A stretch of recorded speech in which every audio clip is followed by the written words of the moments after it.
ఇది కేవలం సమాచారంగా మాత్రమే భావించండి. వైద్య నిపుణులను సంప్రదించండి. ఈ టెర్రరిస్ట్ ఒక స్టోరీ మీరు కూడా చూసుండొచ్చు. టైమ్స్ ఆఫ్ ఇండియాలో ఒక జస్ట్ 10 డేస్ బ్యాక్ వచ్చింది. సో, అతను ఒక హెయిర్ ట్రాన్స్‌ప్లాంట్ చేసుకోవడానికి ఒక క్లినిక్ ఎళ్ళిపోయాడు. అతనున్న మిషన్‌ని పక్కన పెట్టి. సో, దీన్ని ఎలా చూస్తారు? ఇట్లాంటి వార్తలొచ్చినాయి. మనకి లుక్స్ అనేవి చాలా ఆబ్వియస్లీ ఇంపార్టెంట్ అండి. అది ఏ ప్రొఫెషన్ అయినా కావచ్చు, including anyone who is dedicated to other activities కూడా. ఈ కైండ్ ఆఫ్ న్యూస్ చూసినప్పుడు definitely people are putting other things aside and putting their own looks and their own aesthetics in front of everything అనిపిస్తుంది. ఈ particular ఇన్సిడెంట్లో it's a good thing, పట్టుబడ్డాడు, మన కంట్రీకి positive అయింది. బట్ ఇన్ అ వే చూసుకుంటే ఈ కొత్త జనరేషన్ ఆర్ యంగ్స్టర్స్, టీనేజర్స్ కొన్నిసార్లు సోషల్ మీడియా నుంచి ఎఫెక్ట్ అయ్యి ఆర్ ఇన్ఫ్లుయెన్స్ అయ్యి సమ్ టైమ్స్ అది నెగిటివ్గా కూడా మారచ్చు. అంటే మొత్తం వాళ్ళ పర్సనల్ ఆర్ ఓవరాల్ డెవలప్మెంట్ని పక్కన పెట్టుకొని ఓన్లీ లుక్సే ఇంపార్టెంట్ అని అనుకోవడం కూడా అంత మంచిది కాదు. అండ్ దట్టు కొంతమంది ఫిల్టర్స్ వాడడము అవన్నీ చేసినప్పుడు కూడా that gives them the wrong impression. అరే మనకి ఇంత ఫ్లాలెస్ స్కిన్ ఉండొచ్చా ఆర్ ఇంత బ్యూటిఫుల్ హెయిర్ ఉండొచ్చా? మన జెనెటిక్స్ మనకి ఇచ్చేది కొంతవరకు ఉంటుంది. దాన్ని మనం ఎంతవరకు ఇంప్రూవ్ చేసుకోవాలనే చూసుకోవాలి. కానీ ఇంకొకళ్ళ నుంచి ఇన్ఫ్లుయెన్స్ అయ్యి మనం లేని దాన్ని కూడా మనకు కావాలి అనుకోవడం ప్రాబబ్లీ సమ్ టైమ్స్ అది కొంచెం నెగిటివ్ అవ్వచ్చు, ఎస్పెషలీ ఈ గ్రోయింగ్ జనరేషన్. Okay madam. ఇప్పుడు మనము క్యాన్సర్ సర్వైవర్స్ గురించి వస్తాం మేడం. వాళ్ళలో ఎక్కువ హెయిర్ లాస్ వస్తుంటుంది. మనం ఇప్పుడు మనీషా కోయిరేలా కానీ ఇంకా వేరే కొంతమంది సెలబ్రిటీస్ మన ముందు కనబడ్డారు. తర్వాత కాలంలో కూడా వాళ్ళు నార్మల్గా వాళ్ళ హెయిర్ గ్రో అయిపోయి అది నిజంగా సాధ్యమేనా మేడం? డెఫినెట్లీ అండి. ఇప్పుడు కీమోథెరపీ అనేది ఏం చేస్తుంది క్యాన్సర్లో అంటే మనలో గ్రోయింగ్ సెల్స్ అన్నిటినీ చంపేస్తుంది. అది క్యాన్సర్ అనేది గ్రోయింగ్ సెల్స్ కాబట్టి కీమోథెరపీ వెళ్ళి ఆ క్యాన్సర్ సెల్స్ని గ్రో అవ్వకుండా చేస్తుంది. సో క్యాన్సర్ అనేది తగ్గుతుంది. అదే టైంలో మన బాడీలో అదర్ గ్రోయింగ్ సెల్స్ లైక్ మన హెయిర్ సెల్స్ కానివ్వండి, నెయిల్స్ కానివ్వండి, లేదంటే మన బ్లడ్ సెల్స్ కానివ్వండి, అన్నిటినీ గ్రోత్ ఆపేస్తుంది. దానివల్ల ఆ జుట్టు అనేది రాలిపోవడం ఆల్మోస్ట్ 80-90% కొంతమందికి ఫుల్గా కూడా రాలిపోవడం జరుగుతుంది. దాన్ని ఎనాజిన్ ఎఫ్లూవియం అంటాము. బట్ ఆ కీమోథెరపీ ఎప్పుడైతే ఆపేస్తామో మళ్ళీ బాడీలో ఉన్న ఆ న్యాచురల్ ప్రాసెసెస్ ఏవైతే ఉంటాయో మన blood cell regeneration, hair cell regeneration అనేది మళ్ళీ మొదలవుతుంది. అదే టైంలో మనం గనక ఆ క్యాన్సర్ పేషెంట్ ఎవరైతే కీమోథెరపీ ఫినిష్ చేశారో వాళ్ళకి హెయిర్ పెరగడానికి correct amount of nutrition, correct kind of vitamins, correct kind of serums అనేవి ప్రిస్క్రైబ్ చేసుకుంటే ఇంతకు ముందులానే almost 80-100% of the previous hair growth వచ్చే ఛాన్స్ డెఫినెట్లీ ఉంటుంది. It takes about 6 months to 1 year. అంటే ఇప్పుడు యాసిడ్ అటాక్ విక్టిమ్స్ ఉంటారు మేడం.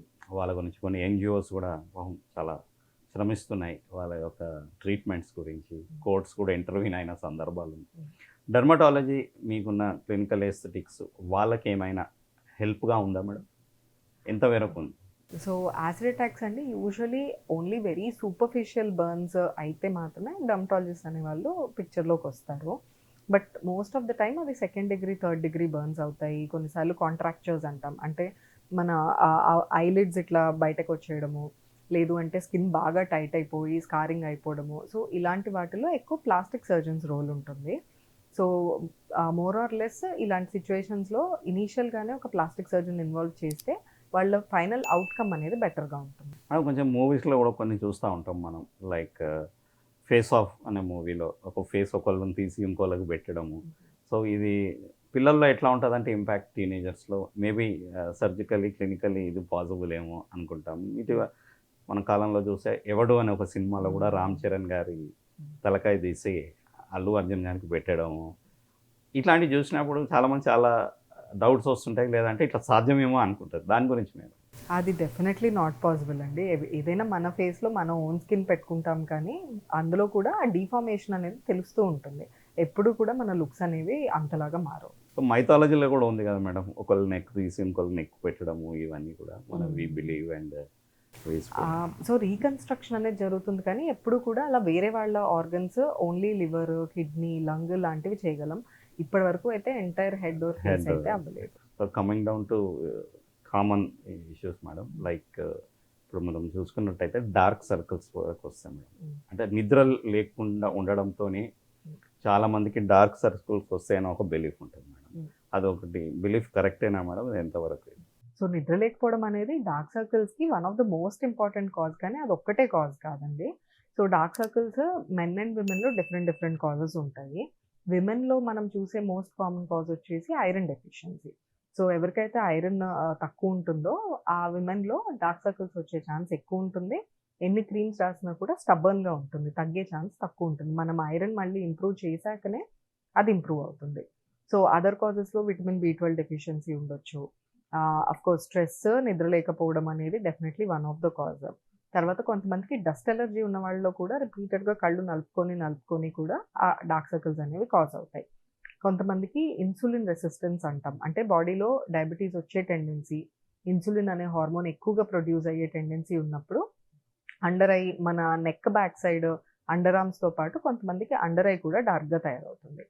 సో యూజువల్లీ ఎవరైనా డార్క్ సర్కిల్స్ కంప్లెయింట్‌తో పేషెంట్ వచ్చినప్పుడు మనం వాళ్ళు మేలా, ఫీమేలా, వాళ్ళలో డెఫిషియన్సీస్ ఉండే ఛాన్స్ ఉందా, డయాబెటిస్ ఉందా, ఆర్ ఇన్సులిన్ రెసిస్టెన్స్ ఉందా, other hormonal imbalances like PCOD అలాంటివి ఉన్నాయా, స్ట్రెస్ ఎంత ఉంది వాళ్ళకి, నిద్ర ఎంతవరకు పోతున్నారు, కరెక్ట్ న్యూట్రిషన్ తీసుకుంటున్నారా లేదా. సో ఒక డార్క్ సర్కిల్స్ ట్రీట్ చేయడానికి ఇంత ఇన్ఫర్మేషన్ కావాలి.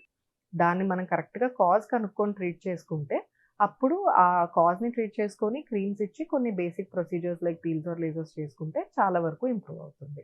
ఓకే. ఇప్పుడు కొన్ని హోమ్ రెమెడీస్ తీసుకుంటా ఉంటారు మన బ్లాక్ సర్కిల్స్‌కి. హ్మ్. లైక్ పొటాటోలో రాసుకోవడము, లేకపోతే క్యూకుంబర్ రాసుకోవడము, ఇవన్నీ ఓకేనా మేడం సైంటిఫిక్‌గా?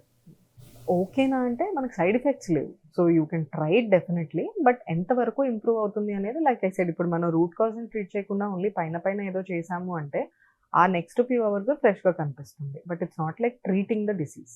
మేడం ఇప్పుడు ఫుడ్ మీద ఏమన్నా ఆధారంగా ఉంటుందా మేడం? డార్కనింగ్ ఆఫ్ సర్కిల్స్ మనం తీసుకునే ఫుడ్ కానీ? ఫుడ్ డెఫినెట్‌లీ అండి. ఇప్పుడు మనం like I said iron deficiency ఉన్నప్పుడు ఐరన్ ఎక్కువ ఉండే ఫుడ్ లైక్ ఆకుకూరలు కానీ, ఇప్పుడు నాన్ వెజిటేరియన్స్‌లో అయితే చికెన్ లివర్, మటన్ లివర్ ఇలాంటివి తిన్నప్పుడు, బోన్ సూప్ తీసుకున్నప్పుడు ఐరన్ అనేది బాగా వెళ్తుంది కాబట్టి డెఫిషియన్సీ క్లియర్ అయినప్పుడు ఆటోమేటిక్‌గా మనకు డార్క్ సర్కిల్స్ బెటర్ అవుతాయి. వేరేజ్ ఇప్పుడు ఇన్సులిన్ రెసిస్టెన్స్ ఉంది అనుకోండి, జంక్ ఎక్కువగా తింటున్నారు, ఫాస్ట్ ఫుడ్ ఎక్కువగా తింటున్నారు, దానివల్ల నిద్ర సరిగ్గా పట్టట్లేదు, లైఫ్ స్టైల్ బాలేదు, వెయిట్ గెయిన్ అవుతున్నారు అంటే డెఫినెట్‌లీ పెరుగుతాయి. సో అలా మనం తీసుకునే ఫుడ్ కూడా ఎఫెక్ట్ చేస్తుంది. ఈ పిగ్మెంటేషన్ ఇష్యూ ఏంటి మేడం? లైక్ కొంతమందికి కొన్ని ఫేస్‌లో కొన్ని భాగాలనే డార్క్ సర్కిల్స్ అయిపోతుంటాయి. మేబీ ఎక్స్‌పోజ్ ఎక్కువ అయితున్నందుకు సన్‌కే గానీ, ఇంకేదన్నా ఒక ఫ్యాక్టరీలో ఏదైనా ఒక ఎక్స్‌పోజ్డ్ కెమికల్‌కి గానీ, ఇట్లా ఉన్నప్పుడు మేడం అది ట్రీటబుల్లా మేడం? దానికేమైనా ట్రీట్మెంట్స్ ఉన్నాయా? యెస్ అండి. డెఫినెట్‌లీ. సో ఫేషియల్ పిగ్మెంటేషన్‌లో కూడా మనకు డిఫరెంట్ టైప్స్ ఉంటాయి. ఒకటి మామూలుగా మెలాస్మా అని చెప్పి ఆడవాళ్ళలో ఎక్కువగా చూస్తాము. మంగు అంటాం తెలుగులో. యాహ్! అదర్ కాజెస్ వచ్చేసి మీరన్నట్టు కెమికల్స్ వల్ల ఓవరాల్‌గా ఫోర్‌హెడ్, సైడ్స్ ఆఫ్ ది చీక్, కొంతమందికి నెక్ అంతా కూడా బ్లాచీ పిగ్మెంటేషన్ వచ్చేస్తుంది. దాన్ని లైకెన్ ప్లేనస్ పిగ్మెంటోసస్ అంటాము. అదేంటంటే మనకి చాలా మందికి హెయిర్ డై వల్ల వస్తుంది. సో హెయిర్ డైలో పీపీడీ అనే కెమికల్ ఉంటుంది. ఓకే. ఆ కెమికల్ పడనప్పుడు మనకి ఆటోమేటిక్‌గా వాష్ చేసినప్పుడంతా ఫేస్ అండ్ నెక్‌కి అతుక్కుంటుంది కాబట్టి అది, దానికి రియాక్టివ్‌గా మన బ్లడ్ సెల్స్ రియాక్ట్ అయ్యి పిగ్మెంటేషన్ అనేది క్రియేట్ చేస్తుంది. సో ఫస్ట్ ఎవరికైతే అలా పిగ్మెంటేషన్ వచ్చిందో దేనివల్ల వస్తుంది? అది హెయిర్ డై వల్లనా? ఏదైనా కాస్మెటిక్స్ వల్లనా? ఆర్ చుట్టూరా ఉన్న కెమికల్స్ ఆర్ పొల్యూషన్ వల్లనా? ఇది కనుక్కోవాలి. బట్ 70-80% మందిలో హెయిర్ డై వల్లనే చూస్తాము.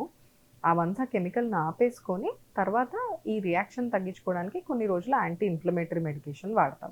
ఆ రియాక్షన్ ఎప్పుడైతే తగ్గుతూ ఉంటుందో అప్పుడు పిగ్మెంటేషన్ తగ్గడానికి మనం లేజర్స్ కానీ, కొన్ని క్రీమ్స్ కానీ వాడతాం. సో ఓవరాల్‌గా ఈ ప్రొసీజర్ అనేది ఒక 6 మంత్స్ టు 1 ఇయర్ పడుతుంది. బట్ చాలా వరకు ఒక 70-80% వరకు రిడక్షన్ వస్తుంది. అంటే కంప్లీట్ 100% పాసిబుల్ కాదా మేడం? 100% కూడా పాసిబిలిటీ ఉంది. బట్ అది పర్సన్ టు పర్సన్ డిపెండ్ అవుతుంది. కండిషన్‌ని బట్టి. ఓకే. కండిషన్‌ని బట్టి పర్సన్ టు పర్సన్ డిపెండ్ అవుతుంది. ఓకే. అంటే ఈ మీరిచ్చే ట్రీట్మెంట్స్‌కి సైడ్ ఎఫెక్ట్స్ ఏముండవా మేడం? సైడ్ ఎఫెక్ట్స్ లేకుండా ఇవ్వడానికి మీరు ప్రాపర్‌గా ఒక సర్టిఫైడ్ డెర్మటాలజిస్ట్ దగ్గరికి వెళ్ళాలి. వెళ్ళాలి. చాలా ఇంపార్టెంట్. అది చాలా ఇంపార్టెంట్. ఓకే. ఈ రోజుల్లో క్లినిక్స్ అనేవి ఎవరు పడితే వాళ్ళు ఏం డిగ్రీస్ లేకుండా పెట్టేసుకుంటున్నారు. ఎస్థెటిక్ క్లినిక్స్ అని ఆర్ కాస్మెటిక్ క్లినిక్స్ అని. అక్కడ డిగ్రీస్ చూసుకుంటే ఎంబీబీఎస్ కూడా ఉండదు చాలా మందికి. సో మీరు సైడ్ ఎఫెక్ట్స్ లేకుండా ప్రొసీజర్స్ కావాలి అంటే ఒక ప్రాపర్‌గా బోర్డ్ సర్టిఫైడ్ డెర్మటాలజిస్ట్ దగ్గరికి వెళ్తే 90%, 99% ఆఫ్ ద టైమ్ వాళ్ళకున్న నాలెడ్జ్‌తోని ఆర్ ఏమన్నా మైనర్ సైడ్ ఎఫెక్ట్స్ వచ్చినా కూడా వాటిని వెంటనే ఎలా ట్రీట్ చేయాలో ఐడియా వస్తుంది. ఇప్పుడు సైడ్ ఎఫెక్ట్ లేకుండా 100% గ్యారంటీ ఎవరు లేరు. బట్ వచ్చినా దాన్ని వెంటనే ట్రీట్ చేసే ఆ నాలెడ్జ్ అనేది ఉండాలి.